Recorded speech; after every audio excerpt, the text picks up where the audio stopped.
और welcome friends, M Singh found इस YouTube channel पे आप लोग का स्वागत है। बिहार SIPT 2213 पोस्ट, तो उसके लिए एडिटोरिया के एक स्पेशल प्रैक्टिस सेट के साथ अवेलेबल हूँ। तो चलिए देखते हैं आज के सेट में आप कितना स्कोर कर पाते हैं। आज के सेट का जो कट ऑफ रखा गया है वो 70+ क्वेश्चंस रखा गया है, यानी कि निगेटिव काटने के बाद यदि 70 क्वेश्चंस और उसके ऊपर जितने भी आपके सही होते हैं तो ये तैयारी आपकी बेहतर मानी जाएगी। तो चलिए बिना वक्त गवाए वीडियो को शुरू करते हैं। आज के सेट का प्रथम प्रश्न क्या बोल रहा है कि निम्न में से किसे विधि के समक्ष समानता से छूट प्रदान की गई है।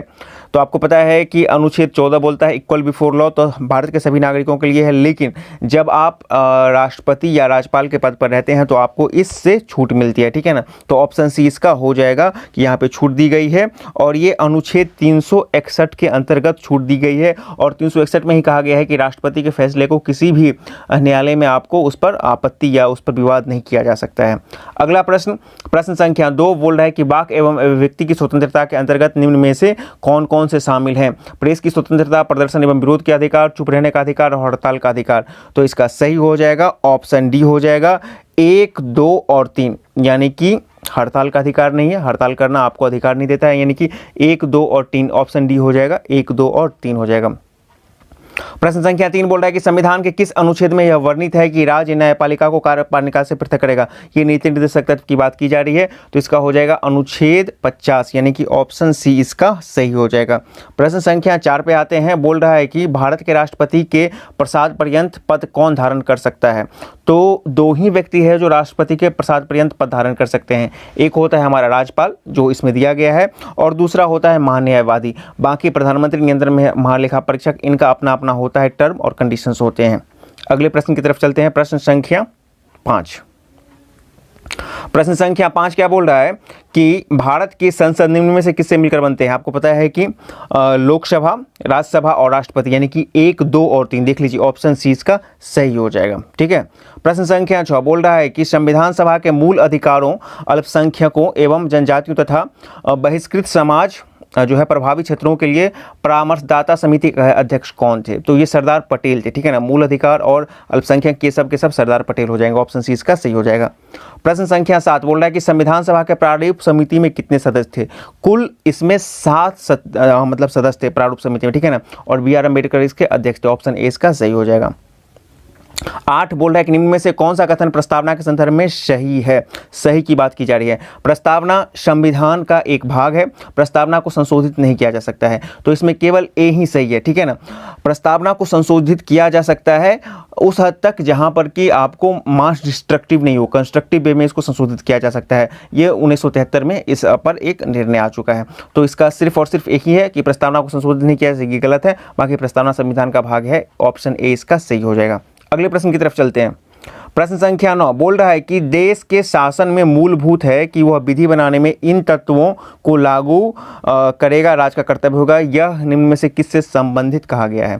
तो राज्य के नीति निर्देशक संबंध में कहा गया, ठीक है ना। तो ऑप्शन 9 का हो जाएगा, ऑप्शन बी हो जाएगा कि यहाँ पे कहा गया है कि संविधान के अनुच्छेद 37 में कहा गया कि राज्य के नीति निर्देशक तत्व देश के शासन के में मूलभूत है और विधि बनाने में इन तत्वों का लागू करना अनिवार्य या कर्तव्य होगा। प्रश्न संख्या 10 बोल रहा है कि केंद्र राज्य संबंधों के अध्ययन के लिए सरकारी आयोग का गठन कब किया गया था। तो इसका जो गठन किया गया था वो किया गया था आपको 1983 में किया गया था। 1987 में इसने रिपोर्ट दिया था और 1988 में इसका रिपोर्ट प्रस्तुत किया गया था। 3 सदस्यीय ये समिति थी और ये जो 1988 में इसका रिपोर्ट पब्लिकेशन, ये BPSC में PT में सवाल पूछा जा चुका है 64वीं में। अगले प्रश्न की तरफ चलते हैं। 11 बोल रहा है कि क्षेत्रीय परिषद के संबंध में निम्नलिखित में से कौन से कथन सही हैं। क्षेत्रीय परिषद की बात की जा रही है यहाँ पे। तो देखिए पहला बोल रहा है कि यहाँ पे क्षेत्रीय परिषद संवैधानिक निकाय है, इसका गठन राज्य पुनर्गठन अधिनियम 1956 के आधार पर किया गया है। तो क्षेत्रीय परिषद जो हो जाएगा, इसका जो है ना मूल संविधान में इसका उल्लेख नहीं था, लेकिन 1956 में इसको दे दिया गया था।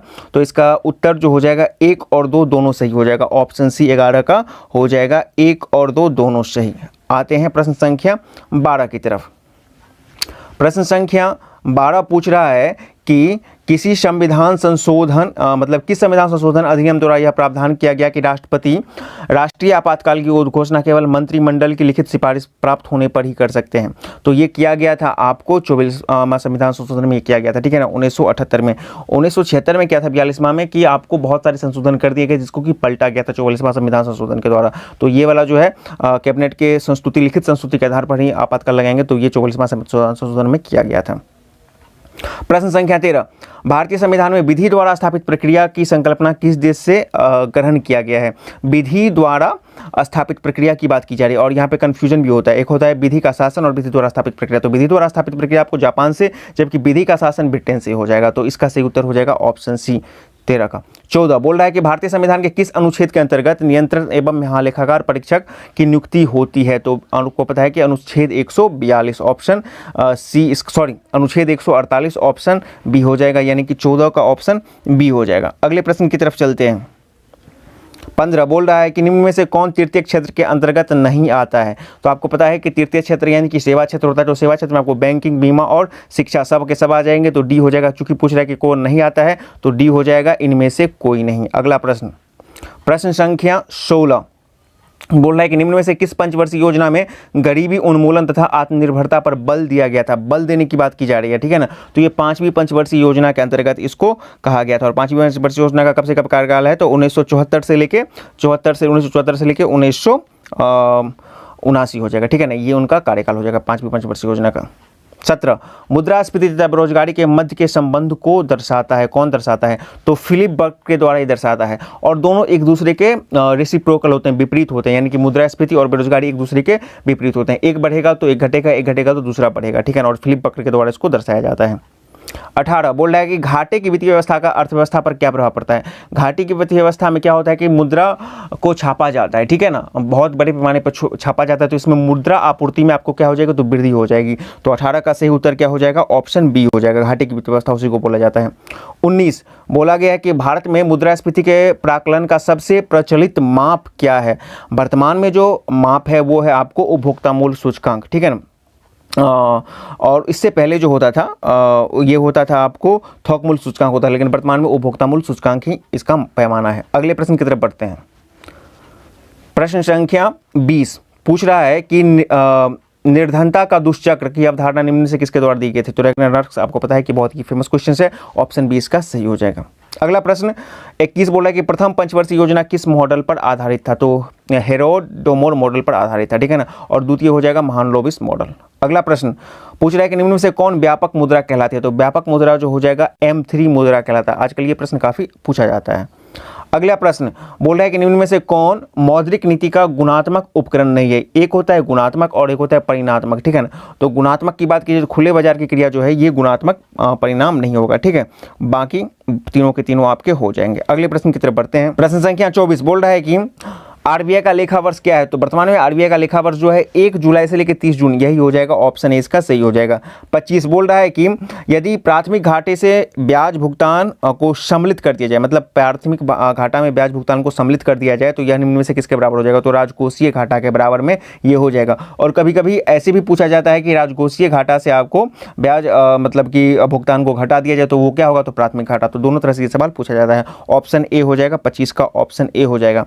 प्रश्न संख्या 26 बोल रहा है कि निम्न में से भारत के किस समूह के चट्टानों में खनिजों की प्रमुखता होती है? तो धारवाड़ समूह में सबसे ज्यादा आपको खनिज पाए जाते हैं। ऑप्शन ए इसका सही हो जाएगा।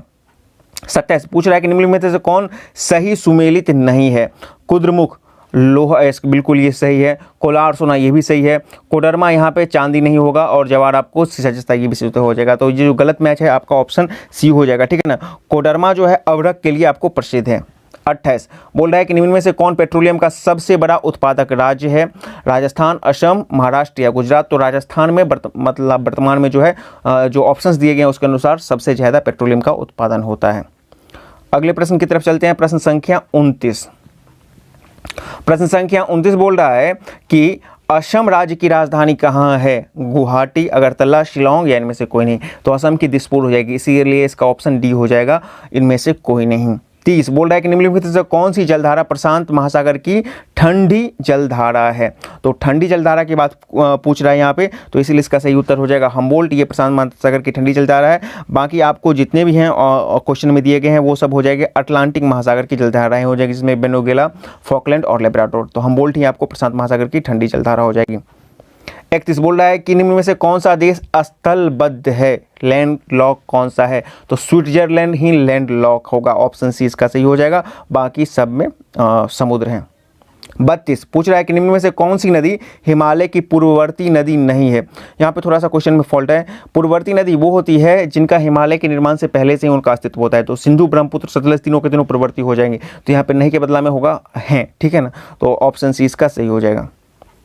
33 अंतर्राष्ट्रीय तिथि रेखा किस महासागर से होकर गुजरती है। तो अंतर्राष्ट्रीय तिथि रेखा जो है प्रशांत महासागर से होकर गुजरती है। तो 33 का जो ऑप्शन हो जाएगा वो हो जाएगा ऑप्शन सी हो जाएगा, ठीक है।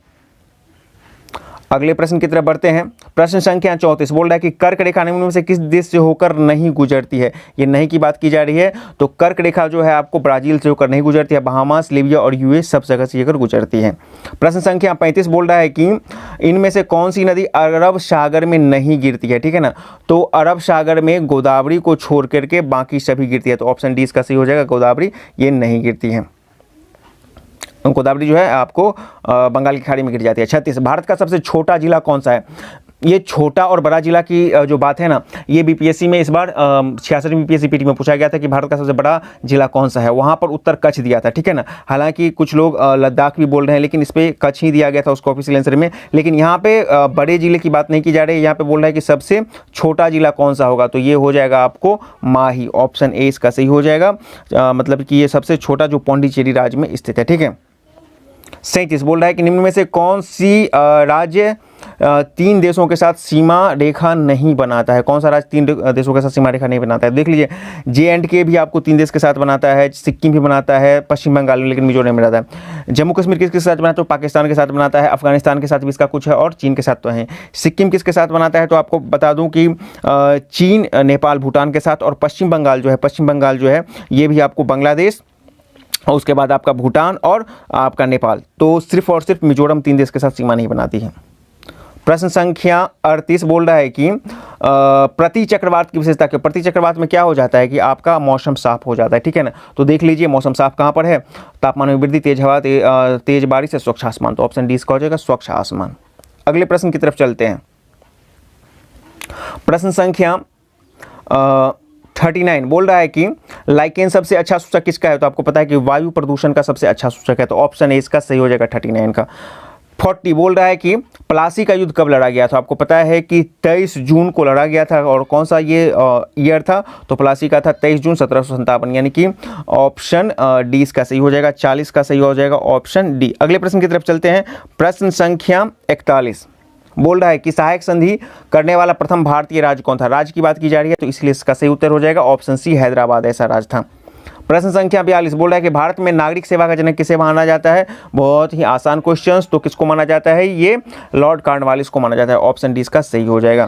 प्रश्न संख्या 43 बोल रहा है कि महलवाड़ी व्यवस्था किसके द्वारा लागू किया गया था। ये 1819 में लागू किया गया था और हॉल्ट मैकेंजी इसके सूत्रधार हैं। 1819 के आसपास इसको लागू किया था महलवाड़ी व्यवस्था।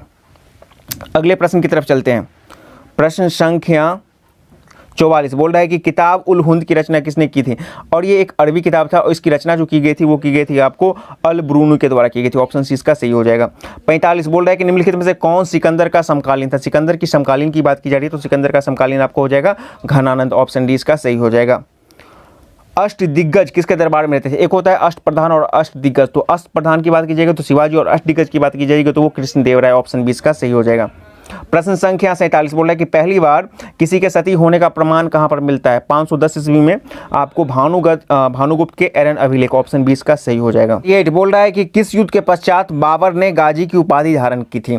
तो ये 1527 का जो युद्ध था आपका खानवा का युद्ध, उसके बाद इन्होंने गाजी की उपाधि धारण कर ली थी। तो इसका सही उत्तर हो जाएगा ऑप्शन बी हो जाएगा। अगला प्रश्न देखते हैं। 49 बोल रहा है कि भारतीय विश्वविद्यालय अधिनियम किस गवर्नर जनरल के काल में पारित हुआ था। तो 1904 के ईस्वी में पारित हुआ था और ऑब्वियसली मिली उस समय कौन थे, तो लॉर्ड कर्जन थे। ऑप्शन बी इसका सही हो जाएगा। बोल रहा है कि किस बौद्ध संगति के दौरान अधिधम पिटक की रचना की थी, तो तृतीय बौद्ध संगति अशोक के काल में हुआ था, तो इसका सही उत्तर हो जाएगा ऑप्शन बी तृतीय बौद्ध संगति। 251-250 ईसा पूर्व इसको कभी कोई लिखता है, तो इसका सही उत्तर हो जाएगा ऑप्शन सी। अगला प्रश्न बोल रहा है कि निम्न घटनाओं में से सही कालक्रम बनाइए, तो अगस्त प्रस्ताव जो है ये अगस्त 1940 में था, ठीक है ना, अगस्त 1940 में था ये भी। और आपको व्यक्तिगत सत्याग्रह ये अक्टूबर 1940 में था, तो ऑब्वियसली पहला हो जाएगा 2, 4, उसके बाद क्रिप्स मिशन 1942 और सबसे अंत में हुआ था भारत छोड़ो आंदोलन 1942 में, तो ऑप्शन ए इसका सही हो जाएगा, ठीक है। अगले प्रश्न की तरफ बढ़ते हैं। प्रश्न संख्या 52 बोल रहा है कि दिल्ली सल्तनत के किस शासक ने इक्ता प्रणाली की शुरुआत की गई थी, तो आपको पता है कि इल्तुतमिश के द्वारा इसकी शुरुआत की गई थी। ऑप्शन डी इसका सही हो जाएगा। 53 बोल रहा है कि निम्नलिखित में से कौन चतुराईपूर्ण निष्क्रियता की नीति के साथ जुड़ा हुआ है, तो ये जॉन लॉरेंस के संबंध में ये कथन है कि यही इस नीति से जुड़े हुए थे। 54 बोल रहा है कि निम्नलिखित में से किस सिख गुरु ने अकाल तख्त की स्थापना की थी, तो गुरु हरगोविंद जो थे इन्हीं के द्वारा अकाल तख्त की स्थापना की गई थी, ठीक है ना। आते हैं अगले प्रश्न की तरफ। प्रश्न संख्या 55 बोल रहा है कि जलियांवाला बाग हत्याकांड के विरोध में वायसराय की कार्यकारिणी परिषद की सदस्यता से किसने इस्तीफा दे दिया था, तो आपको पता है कि शंकर नारायण। अगले प्रश्न की तरफ चलते हैं। प्रश्न संख्या 56 बोल रहा है कि प्रथम दिल्ली दरबार का आयोजन किस गवर्नर जनरल के काल में किया गया था, तो इसका सही उत्तर हो जाएगा लॉर्ड लिटन। लॉर्ड लिटन के काल में आपको 1877 में प्रथम दिल्ली दरबार का आयोजन किया गया था, और उसमें आपको महारानी विक्टोरिया को कैसरे हिंद की उपाधि दी गई थी। और द्वितीय दिल्ली दरबार का आयोजन लॉर्ड कर्जन के समय में हुआ था, और तृतीय दिल्ली दरबार का आयोजन लॉर्ड हार्डिंग द्वितीय के समय में 1911 में हुआ था। तो ये आपको 3 महत्वपूर्ण जानकारियां हैं। 57 बोल रहा है कि शक्ति का बीमीय सूत्र क्या होगा, शक्ति पावर, तो इसका सही उत्तर हो जाएगा शक्ति। आपको पता है कि बल गुने विस्थापन बटा समय हो जाएगा, तो इसी आधार पे इसको हम करेंगे तो ml² t-2 हो जाएगा, 57 का सी हो जाएगा, ठीक है ना। बल गुने विस्थापन बट्टा समय, यही आपको शक्ति यानी कि कार्य बट्टा समय हो जाएगा। अगले प्रश्न की तरफ चलते हैं। 58 बोल रहा है कि निम्नलिखित में से किस रंग के प्रकाश में पौधों द्वारा तीव्र अवशोषण होता है, तो प्रकाश संश्लेषण के दौरान आपको नीला एवं लाल के दौरान सबसे ज्यादा तीव्र अवशोषण होता है। अगले प्रश्न की तरफ आते हैं। बोल रहा है कि गन मेटल किसका मिश्र धातु है, तो गन मेटल में आपको कॉपर, एसएन और जिंक तीनों का मिश्रण होता है, तो इनकी 59 का ए हो जाएगा, ठीक है। अगले प्रश्न की तरफ आते हैं। 60 बोल रहा है कि चश्मे के लेंस में जो है किस कांच से बनाया जाता है, तो चश्मा का जो लेंस होता है वो बनाया जाता है आपको क्रुक्स कांच के द्वारा। ऑप्शन सी इसका सही हो जाएगा। दान में कौन सा भाग दान किया जाता है, तो नेत्रदान में हमेशा जो मतलब डोनेट किया जाता है वो आपको किया जाता है कॉर्निया किया जाता है, तो 61 का सही उत्तर हो जाएगा ऑप्शन सी, ठीक है। संख्या 62 बोल रहा है कि निम्न में से कौन सही नहीं है, ठीक है, तो बोल रहा है कि तापमान के बढ़ने से वायु में ध्वनि का वेग बढ़ता है, बिल्कुल सही है। वायु में ध्वनि का वेग दाब पर निर्भर नहीं करता, ये भी सही है। और बोल रहा है कि आर्द्रता के बढ़ने से वायु में ध्वनि का वेग कम हो जाता है, नहीं बल्कि बढ़ जाएगा, यही गलत है। और डी क्या है, आयाम तथा आवृत्ति परिवर्तन से वायु के ध्वनि के वेग में प्रभाव नहीं पड़ता है, तो 62 का सही उत्तर जो हो जाएगा, गलत कथन चुनना है, ऑप्शन सी इसका सही हो जाएगा। 62 का ऑप्शन सी हो जाएगा। अगले प्रश्न की तरफ बढ़ते हैं। 63 बोल रहा है कि प्रत्यावर्ती धारा को डिश धारा में परिवर्तित करने की युक्ति को क्या बोलते हैं, तो उसको बोला जाता है आपको रेक्टिफायर। ऑप्शन बी इसका सही हो जाएगा। अगले प्रश्न की तरफ बढ़ते हैं। 64 बोल रहा है कि जब बर्फ पिघलता है तब क्या होता है, तो जैसे ही बर्फ पिघलेगा तो आयतन इसका घट जाएगा, ऑप्शन बी इसका सही हो जाएगा। 65 बोल रहा है कि सिल्वेनाइट में से किसका है, सिल्वेनाइट आपको सोना का अयस्क हो जाएगा, 65 का ऑप्शन ए। अगले प्रश्न की तरफ बढ़ते हैं। प्रश्न संख्या 66 बोल रहा है कि यहाँ पे मैच करना है, ठीक है, तो देखिए मैच हम लोग को करना है लाइपेज। लाइपेज क्या हो जाएगा, तो लाइपेज हो जाएगा आपका वसा का विघटन हो जाएगा, ठीक है ना। ट्रिप्सिन क्या हो जाएगा, तो प्रोटीन का पाचन हो जाएगा। एमाइलेज क्या हो जाएगा, तो एमाइलेज हो जाएगा आपको कार्बोहाइड्रेट का पाचन। और एरेप्सिन क्या हो जाएगा, तो पॉलीपेप्टाइड हो जाएगा, ठीक है ना। तो 66 का जो सही उत्तर हो जाएगा ऑप्शन ए हो जाएगा, यही मैचिंग आपका सर्वाधिक सही है। अगले प्रश्न की तरफ चलते हैं। 67 बोल रहा है कि किस उत्प्रेरक की उपस्थिति में खाद्य वनस्पति तेल को वसा में परिवर्तित किया जाता है, तो आपको पता है कि निकेल की उपस्थिति में ये प्रक्रिया होती है, तो 67 का सही उत्तर ऑप्शन बी हो जाएगा। अगले प्रश्न की तरफ आते हैं। अर्जुन पुरस्कार 2020 से सम्मानित मनीष नरवाल का संबंध किस खेल से है, पैरा तैराक, पैराशूट, गोल्फ या टेनिस, तो ये पैरा शूटिंग हो जाएगा, ऑप्शन सी इसका सही हो जाएगा। क्या 69 बोल रहा है कि अंतर्राष्ट्रीय गांधी पुरस्कार 2020 निम्न में से किसे प्रदान किया गया था, आपके पास 4 ऑप्शन है। तो अंतर्राष्ट्रीय गांधी पुरस्कार 2020 जो है ऑप्शन बी NS धर्म सक्टू को प्रदान किया गया था, ठीक है।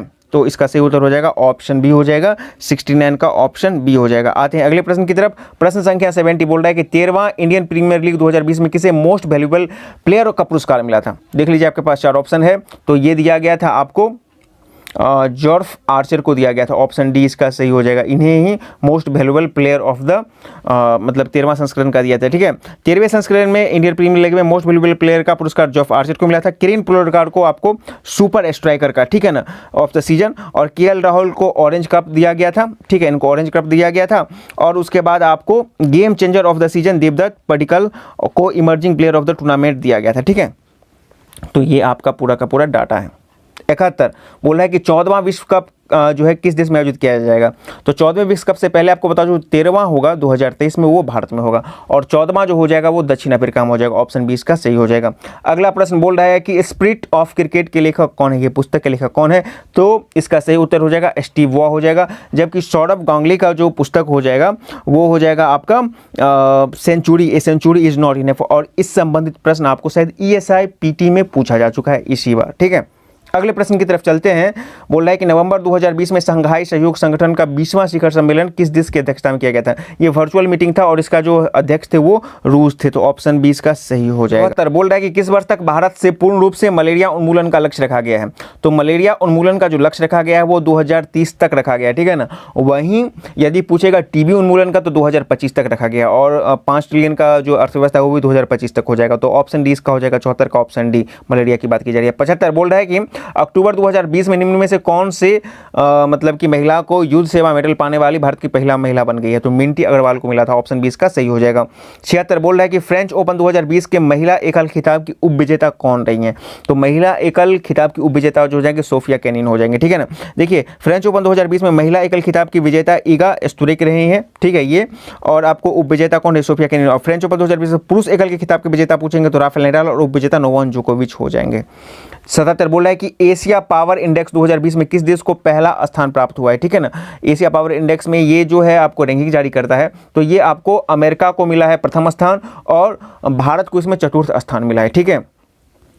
78 बोल रहा है कि जो बाइडेन अमेरिका के राष्ट्रपति बने हैं कौन में। तो ये जो है 46 इनका नंबर है और डेमोक्रेट पार्टी से इनका संबंध है, ऑप्शन सी इसका सही हो जाएगा। अगले प्रश्न की तरफ आते हैं। प्रश्न संख्या 79 बोल रहा है कि 38वां आसियान शिखर सम्मेलन किस देश में प्रस्तावित है। ये होने की बात की जा रही है, तो इसका सही उत्तर हो जाएगा आपका ऑप्शन बी हो जाएगा, बुर्नोई हो जाएगा। 79 का ऑप्शन बी हो जाएगा।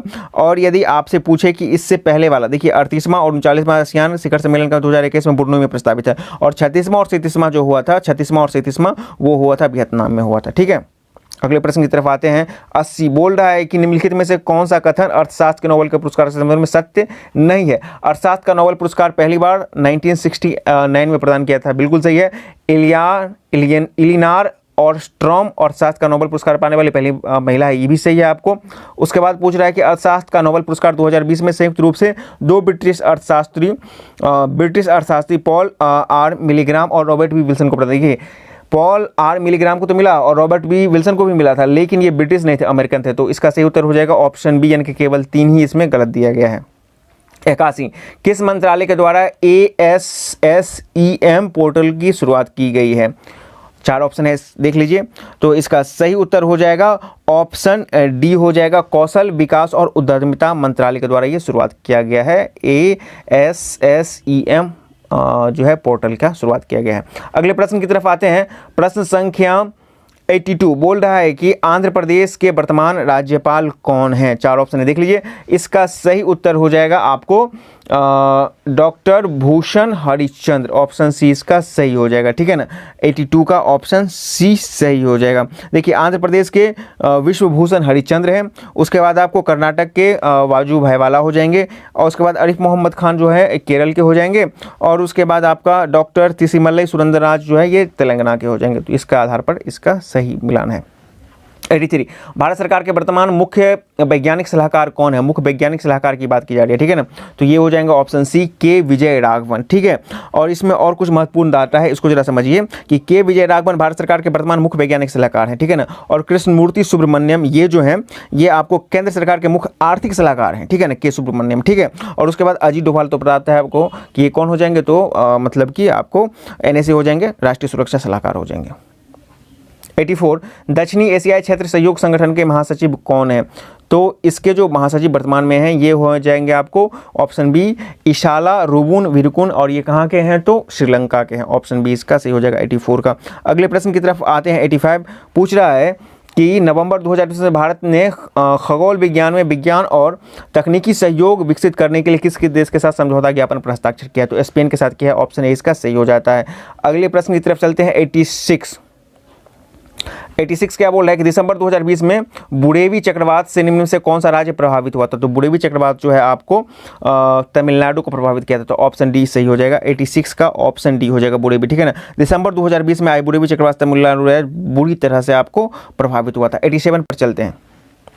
पूछ रहा है कि दिसंबर 2020 में आदि महोत्सव का आयोजन कहाँ किया गया था? दिसंबर 2020 की बात की जा रही है, तो आदि महोत्सव का आयोजन जो किया गया था वो किया गया था आपको मध्य प्रदेश में किया गया था, और जबकि नुआकोई महोत्सव की बात हो जाएगी तो वो ओडिशा में हो जाएगा, ठीक है। 88 बोल रहा है कि वैश्विक लोकतंत्र सूचकांक 2020 में भारत का स्थान कौन सा है? 2020 की बात की जा रही है, ठीक है ना। तो इसका सही उत्तर हो जाएगा ऑप्शन बी हो जाएगा 53वां। इकोनॉमिक्स इंटेलिजेंस द्वारा जारी वैश्विक लोकतंत्र सूचकांक 2020 में भारत का 53वां स्थान है। इस सूचकांक में पहला स्थान नॉर्वे का रहा था, ठीक है। अगले प्रश्न की तरफ चलते हैं। 89 बोल रहा है कि कपिला अभियान का संबंध इनमें से किस मंत्रालय से है? तो कपिला जो ये अभियान है इसका संबंध जो है भारत के शिक्षा मंत्रालय से। ऑप्शन बी इसका सही हो जाएगा, ठीक है ना। आते हैं 90 प्रश्न पर। प्रश्न संख्या 90 पर बोल रहा है कि हाल ही में किस राज्य ने सूर सरोवर झील को रामसर स्थल का दर्जा दिया? सूर सरोवर झील ये कहां पर है? तो आपको हो जाएगा उत्तर प्रदेश में, ठीक है ना। तो 90 का सही उत्तर हो जाएगा ऑप्शन सी। 91 बोल रहा है कि नवंबर 2020 में सैन्य अभ्यास बुल स्ट्राइक का आयोजन भारत और किस देश के मध्य में किया गया था? तो इसका सही उत्तर हो जाएगा ऑप्शन सी जापान। देखिए नवंबर 2020 में भारत एवं जापान के बीच अंडमान निकोबार द्वीप समूह के टोरेंसा द्वीप पर सैन्य अभ्यास बुल स्ट्राइक का आयोजन किया गया था। 92 बोल रहा है कि किस राज्य की प्रसिद्ध मिर्च डल्ले खुर्सान को भौगोलिक यानी कि जीआई टैगिंग का प्रदान किया गया है? तो ये सिक्किम को प्रदान किया गया। ऑप्शन बी इसका सही हो जाएगा।